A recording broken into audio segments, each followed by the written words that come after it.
Nandito kami ngayon sa bahay, so hindi pa siya super finish. Ito na ang aming house. So bagong pintura pa, basa pa yung door. Welcome to our humble home. Wow! Ganda! Pagpasok ko nga sa bahay, sobrang saya ko dahil nakakabit na lahat ng mga ilaw at pin lights ko. Thanks all home! Diyan ko pala binili lahat ng ilaw dito sa bahay. Talagang worth it lahat ng pagod naming mag-asawa. Super ganda ng ceiling ko, guys. Napakaganda ng ilaw.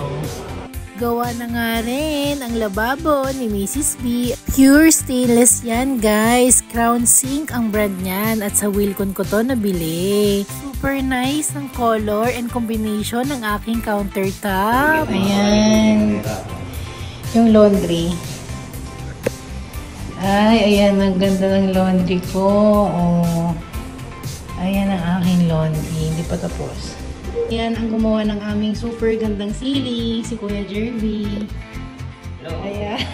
Kitang-kita naman sa mga mukha namin ang true happiness, lalo na si Mr. B. Last hurrah na nga ng pagbili ng materyales. Last hurrah here at Wilcon.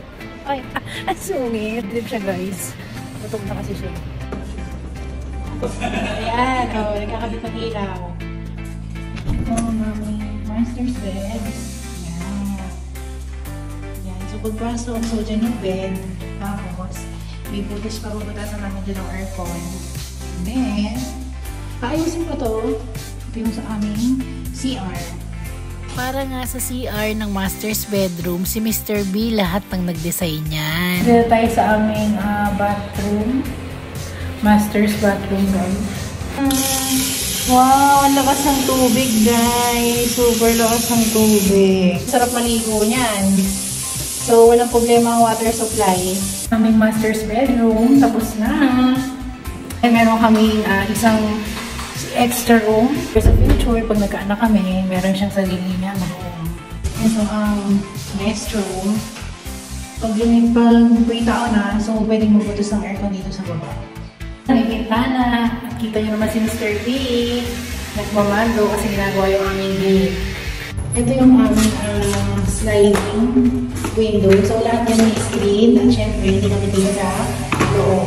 Ayan yung uso ngayon. Yan. Kuya, ano feeling mo? Ang ganda ng bahay namin. Sana maraming makagawa. Naayos na yung ilaw namin sa guest room. O, tricolor pang ilaw. Si Mr. B na busy. So talagang napakahirap magpagawa, guys, pero super sarap sa feeling pag natapos siya na, as in. Hindi rin ako makapaniwala na nakapagpagawa kami ng bahay. At sa lahat ng bangko na naloanan, SSS, Pag-ibig, lahat yan. So nag-loan kami dyan ni Mr. B para mapagawa tong bahay. Ayan, malapit na ngang matapos ang B Mansion. Akalain yung kinaya namin.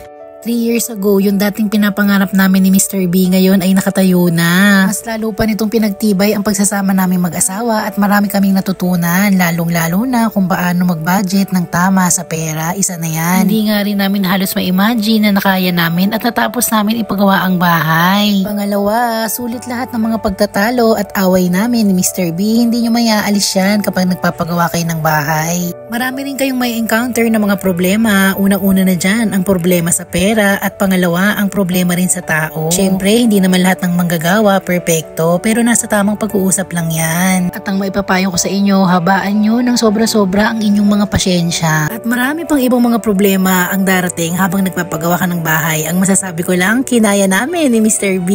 Kung kaya ni Mrs. B, sigurado ko, kayang-kaya mo rin. Kaya naman, magpagawa na ng dream house! Welcome to our humble home!